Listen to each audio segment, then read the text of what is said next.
Bonjour à tous. Aujourd'hui, on va voir comment entretenir le Lenovo ThinkPad L530, changer la pâte thermique, démonter la machine, remonter la machine. C'est parti. Alors, dans un premier temps, retirer la batterie, puis retirer le cache qui nous permettra de voir l'intérieur de la machine.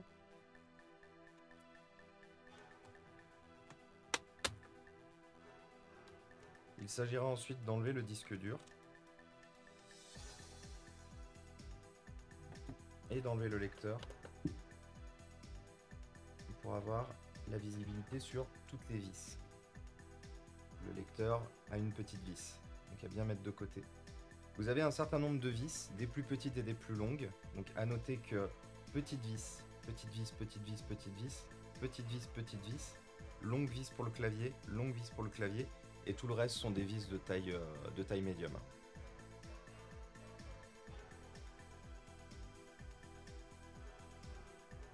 Les seules vis qui restent sur le châssis qui ne sont pas nécessaires à être enlevées sont les deux de l'écran, parce que l'écran va rester sur le PC, et les deux qui sont là. Toutes les autres, il faudra bien les enlever.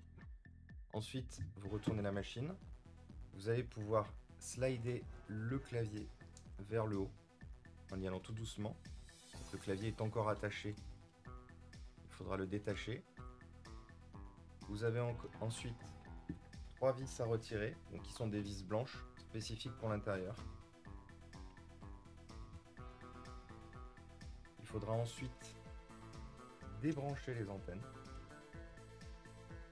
du Wi-Fi, les enlever complètement de leur châssis, débrancher la pile BIOS, qui restera fixée sur le repose-poignet, et soulever la petite languette marron que vous voyez là, afin de libérer le touchpad.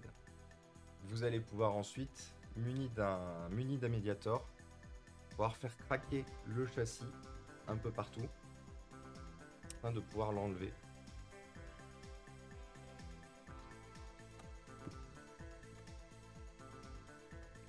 Tout le long.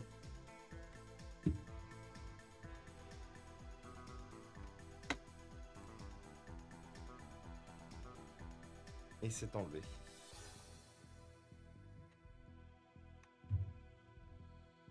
Dans notre cas présent, on va se concentrer sur cette partie. On va donc zoomer pour bien que vous voyez. Donc vous avez 4 vis à enlever sur le système de refroidissement.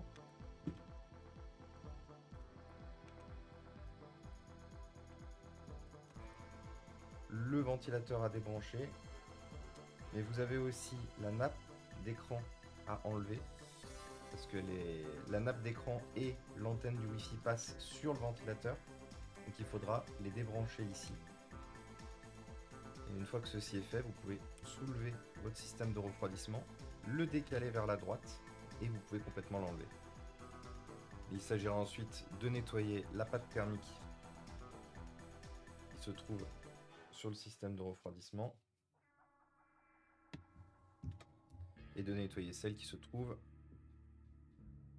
sur le processeur.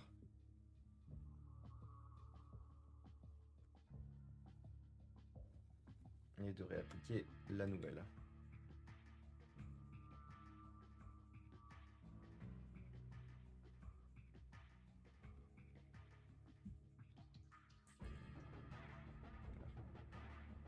Vous pouvez maintenant relancer l'opération à l'inverse et remonter le système de refroidissement et tout le reste de la machine. Maintenez bien l'antenne et la nappe LCD en l'air. Vous pouvez revisser en suivant les petites indications. 1, 2, 3 et 4. Ceci fait permet de respecter au mieux l'étalage de la pâte thermique sous le système de refroidissement. Vous remettez d'abord l'antenne du Wi-Fi, puis la nappe LCD, que vous venez du coup remettre dans son connecteur. Et rebrancher le ventilateur. On va en plus dans cette machine, vu qu'elles sont livrées qu'avec que 2 Go de RAM, upgrader à 4 Go de RAM. Il reste plus qu'à faire la suite. On va remettre le repose-poignet, donc en faisant bien passer les antennes dans le grand trou qui est en haut. C'est là que les antennes vont. Alors des fois c'est un peu délicat parce que forcément les antennes sont un peu rigides. Donc il ne faut pas hésiter à les tenir le temps d'arriver à mettre le repose-poignet. Voilà.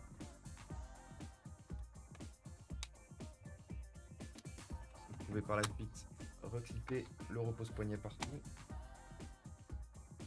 Remettre les antennes sur lui-ci.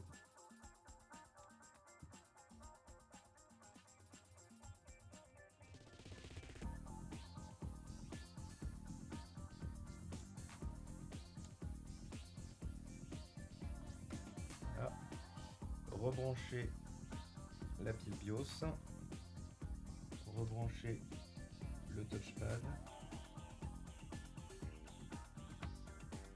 Remettre les 3 vis blanches.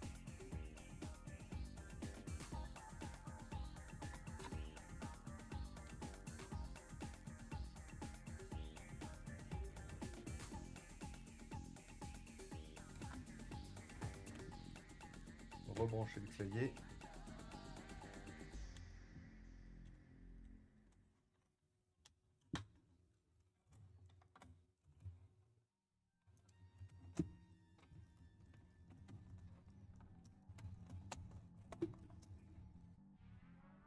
Vous pouvez maintenant retourner la machine, remettre toutes les vis et finir de remonter complètement cette dernière.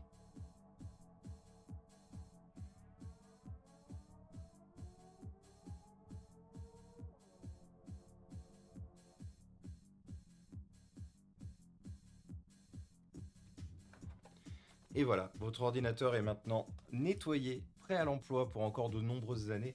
Merci encore une fois de plus à iFixit pour leur kit et leur tournevis qui nous permettent d'entretenir toutes ces machines. Très bonne journée à vous et à très vite!